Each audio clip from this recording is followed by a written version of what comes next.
What's happening? It's your boy Buck Sosa, and I just jumped off the porch with Dirty Glove Bastard. No cap. Oh, you ain't heard, I'm the top pick. They sending shots on the ground, I would not get. Was me and Jigga, but we slid on it and had it. All right, we got Buck Sosa off the porch with us today. What up? What up? How you feeling today, man? Feeling good. Finally made it up to the A, you know.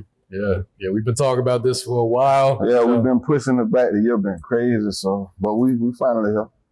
All about perfect time, man. Mm-hmm. What are you working on here in Atlanta for this trip? I just set up the dream team. We finna make it happen. Just come up to handle a few little management things, and of course the interview. Okay. But yeah.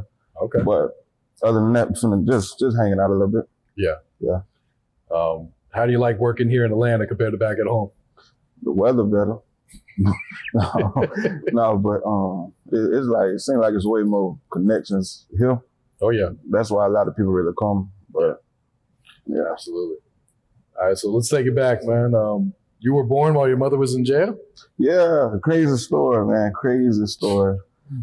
Up until I was about 4 or 5, I never really stayed with my mama. So for a short period of time I did.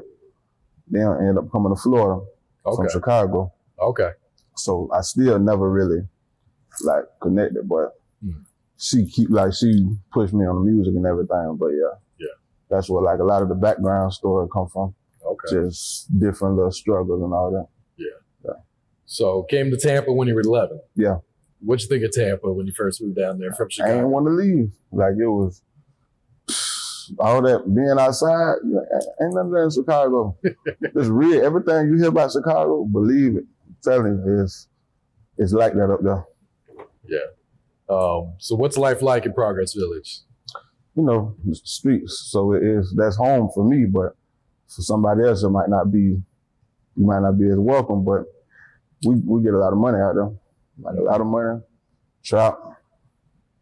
You know, it's can't say too much, but we own everything. You know. Has Tampa changed much since when you first moved down there to now? Just as far as buildings and stuff like that, but other than that, nah, not really. Yeah. Where the music scene changing. Oh yeah. How old were you when you first jumped off the porch? Well, about 14, something like that. Mm-hmm. And that was forced. That's just how it is. Yeah, you were living with your cousin, right? Yeah, and that's, I done seen it all. I'm talking about whatever. Yeah, I got some stories. You're gonna hear it in the music. Yeah. Because he was staying in a trap house, right? Mm-hmm. Shootouts, everything. Sure. So life like a movie, but that's why we're here. Yeah. You know. What's one of the biggest life lessons you learned while being in the streets? Can't really trust too many people. And if you're gonna come across good people, but if somebody show you that they ain't for you, just go with it. Ain't no second chances. Mm-hmm. Real shit. So what had motivated you to start rapping back in 2016? I seen just a passion for music, but on top of that, the money. Like I see, that's because I ain't no athlete or nothing. I knew it was something, so hey, I might need to try this because I ain't going to throw no ball. But I could tell you a story, so Who were you listening to back then? Mainly back then, when I first started, I was a big Jeezy fan. Gucci, Thug, Future, them type of people. But right now, I still listen to a lot of Lil Baby and everything, but a lot of street artists. Yeah, streets, yeah. I like a lot of Atlanta artists, but I mess with my city too, but just mainstream is a lot of Atlanta artists. Yeah. Talk to us about J-Way. J-Way, that's the whole mode. That's why we do everything. My brother James, he got killed back in 2017, but that was one of the main people with me when I used to be writing my first songs. Used to get high with him or whatever. He ended up getting killed about a little drug deal going bad. But I promise, that's what my motivation to get all my homeboys out the hood. So that's the motivation behind music. That's why we drop so much on it. You know?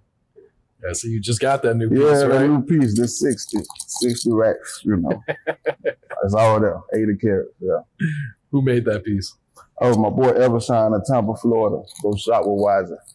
We don't know nothing about y'all jewelers, but hey, Kel and P, y'all will come test it, whatever y'all want to do. Yeah. So what's the music scene like in Tampa right now? The music scene in Tampa now is the new generation. We setting it off. Like it was, you know, I seen like you know about like juke music and all that, but it's converting. Like it's more street, this universal. We more universal now, so that's how we're starting to gravitate outside of the area. Yeah. So we're starting to get more fans, more, you know, Florida in general popping, but Tampa specifically, we moving now. Yeah, Tampa was overlooked for so long. For a long time. Yeah. Like, we got a lot of athletes, you know, and that's the crazy thing. Most people, like every year, somebody getting drafted. That's normal. Yep. Like most people don't make it in the rap game, so this bigger, really. Well, I think people overlooked the talent in Tampa for so long. Because Miami and, you know, other cities, you hear them names more often. So you're going to go there first because it's already buzzing. But now it's time for something new. Are the artists out there, they real supportive of each other? No, not really. Some people act like it, but nah, not really. You think that kind of held the scene back for a little bit too? Yeah, it's kind of like everybody for themselves, but for the most part, it's easier to just focus on your own fan base and everything, because that's who's gonna support you. The other artists, they trying to do the same thing as you, so they're not really gonna support you if they trying. So that's where a lot of the conflict come from and all that. Do you have any plans to move outside of Tampa now that you're signed? I'm definitely moving outside of Tampa. Real soon. I might move up here. Okay. I like it up here. Yeah. Yeah. Where else are you looking at? What else are you thinking about? Here. That's it. Just here. Okay. Yeah, just here. All right. Talk to us about the single I'm So Tampa that you dropped. So Tampa was just me and my homeboys. We just was going over, we were sitting with a producer just listening to different beats. Then when I heard that Chubb Rock sample on the beat, I'm like, that's different. I could do that. I think I should do it. But when I did it, it's more of an old school, like a Tampa juke type of song. Yeah. So I said, let me just talk about Tampa. And that was around the time Casanova had the I'm So Brooklyn. Yeah. I said, I ain't from Brooklyn, you know. I can't relate to that, but I can tell you about where I'm from. So that's where that comes from. And it shot up. You seen it. You seen it lit up. Yeah. Were you surprised so many people were fucking with that song? Yeah, because most, just like you say, Tampa overlooked, like outside DJ, radio DJ, everybody calling me. I'm like, damn.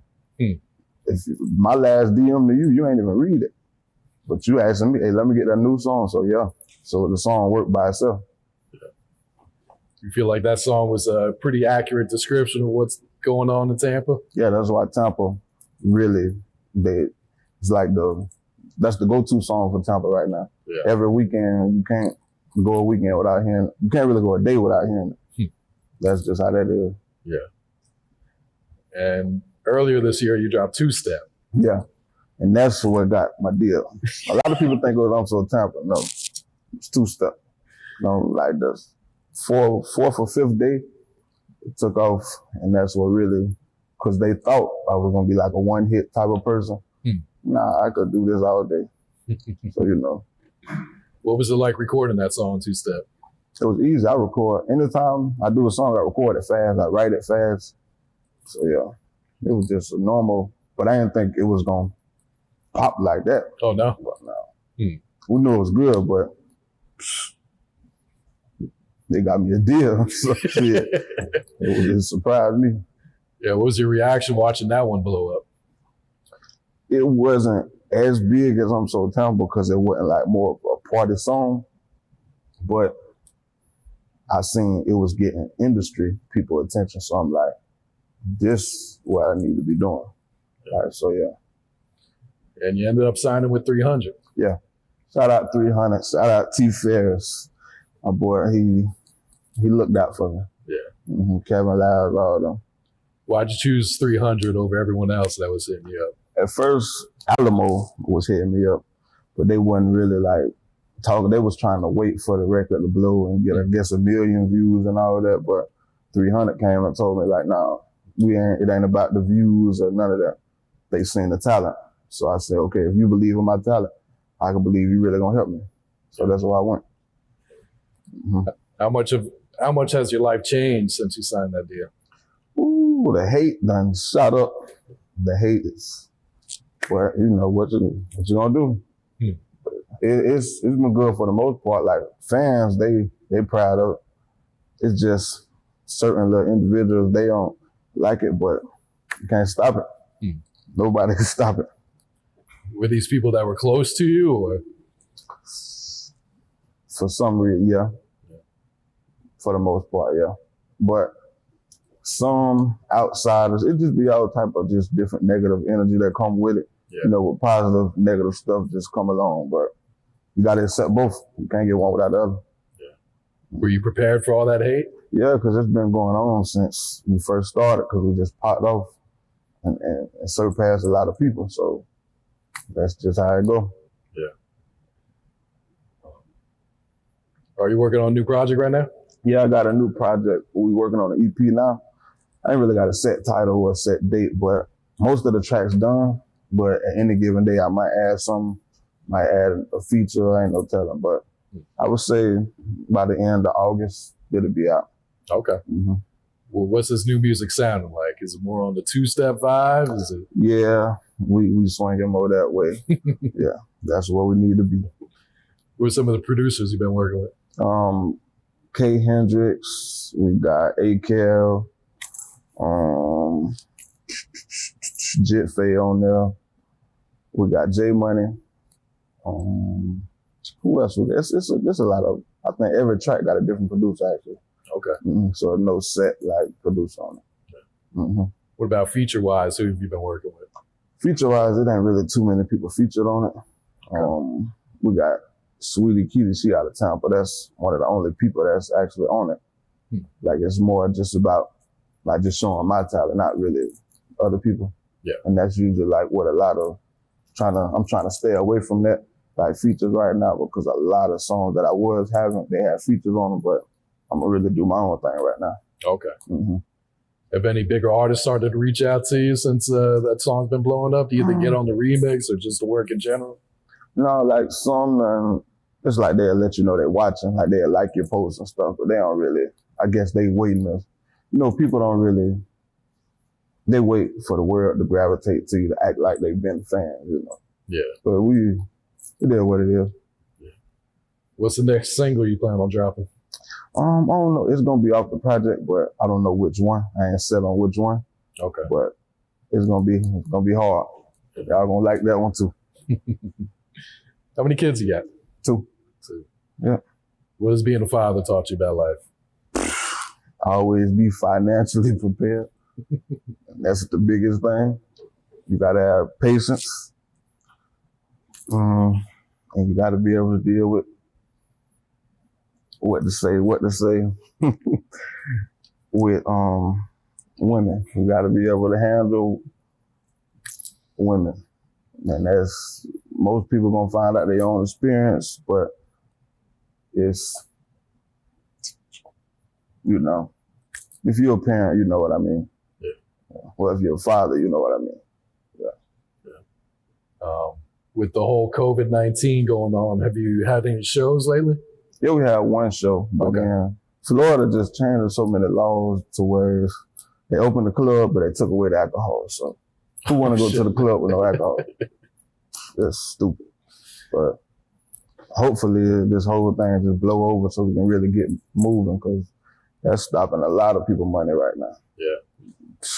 Mm-hmm. Yeah, I can imagine you would be booked up pretty heavy just off that one song. Yeah, it would have been crazy, but we're gonna make money. We still ain't really put the full rollout on the song yet, so we got time. Yeah. Yeah. And how important is it having a whole team around you working for you? It's hard to do stuff by yourself, or even with, not even by yourself, just with very few people helping you. The more people helping, it's easy to single out jobs for certain people to do. Yeah. Collectively, you're going to get a lot more done. Well, yeah. Mm-hmm. You find that you can focus more just on the music right now? Yeah. Yeah, that's what we rolling on in that now. So it's going to be a lot different. You're going to see. How often you hit in the studios these days?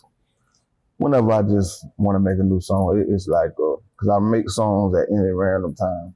I might just go through something on a random day, and instead of just talking about it, I'm going to write about it. And there go another song right there. So I might go tomorrow. I might go the next day. I might not go for a couple of days, and I might go 3 times. So it's different. It's random times. Yeah. All right, before we get you out of here, just want to ask you your thoughts on the George Floyd situation and the protests that are going on everywhere. Well, it's definitely a situation that needs to be addressed because we know it's been going on for too long. And a change got to happen, or it's going to keep, y'all see what's going on. Like, people angry, and they're going to stay angry until it's a change. It's going to be chaos. So might as well get a move on it, or something else might happen. Yeah. What have the protests been like down in Tampa? The protest down in Tampa it surprised me because it never happened in Tampa.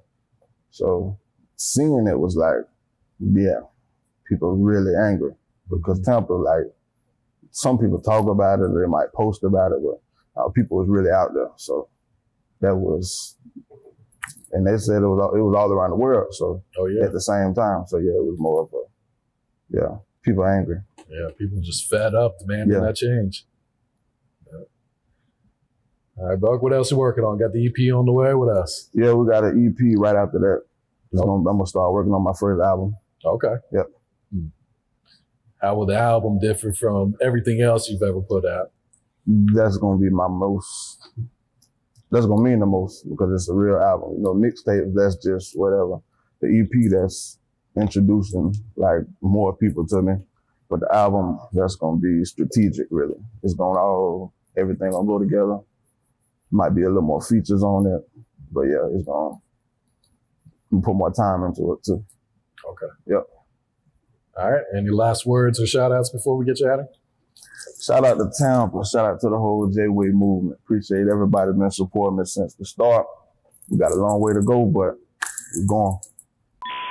Oh, you ain't heard, I'm the top pick. They sending shots on the ground, I would not get. Was me and Jigga, but we slid on the nigga. Had to check his radiator, heard he think he on that hot shit.